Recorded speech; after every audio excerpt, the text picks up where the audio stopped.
शहरातील अंमली पदार्थ विक्रेत्यांवर प्रशासनाने कारवाई केली आहे। काही दिवसांपूर्वी ज्या दुकान मालकाकडून लाखो रुपयांचे एमडी अंमली पदार्थ जप्त करण्यात आले होते, ते जटपुरा गेट परिसरातील प्रसिद्ध इटनकर पान सेंटर आज प्रशासनाने अधिकृतपणे सील केले आहे। चंद्रपूर शहरातील वर्दळीचा आणि मध्यवर्ती भाग असलेल्या जटपुरा गेट परिसरात हे इटनकर पान सेंटर आहे।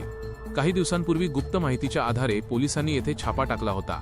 या छाप्यात तब्बल 104 ग्रॅम एमडी हा अंमली पदार्थ जप्त करण्यात आला होता, ज्याची बाजारातील किंमत लाखो रुपये असल्याचे सांगितले जात आहे।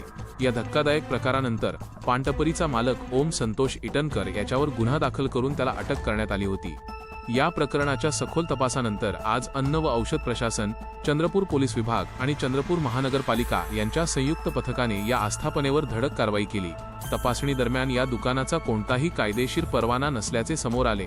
नियमबाह्य व्यवसाय आणि गुन्हेगारी कृत्यात सहभाग आढळल्याने या तिन्ही विभागांनी मिळून इटनकर पान सेंटरला टाळे ठोकले असून ते पूर्णपणे सील केले आहे। या धडक कारवाईमुळे शहरातील अवैध धंदेवाईकांचे धाबे दणाणले असून सर्वत्र एकच खळबळ उडाली आहे। मागचे 26 जूनला एक कारवाई झालेली होती, ज्यामध्ये इटनकर पान शॉप इथे 104 ग्रॅम एमडी सापडला होता। त्यानंतर आपण त्यांचे मालक ओम इटनकरला आरोपी केला होता।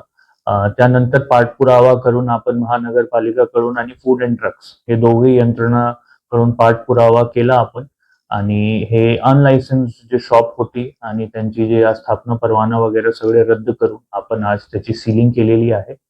आणि याच्यातून जेवढी आस्थापना हे इलिगल ऍक्टिव्हिटीज मध्ये इन्व्हॉल्ड आहे त्यांच्यावर थोडा वचक होईल आणि कायद्यामध्ये त्यांना असं करता येणार नाही हे त्यांच्यापर्यंत मेसेज आहे।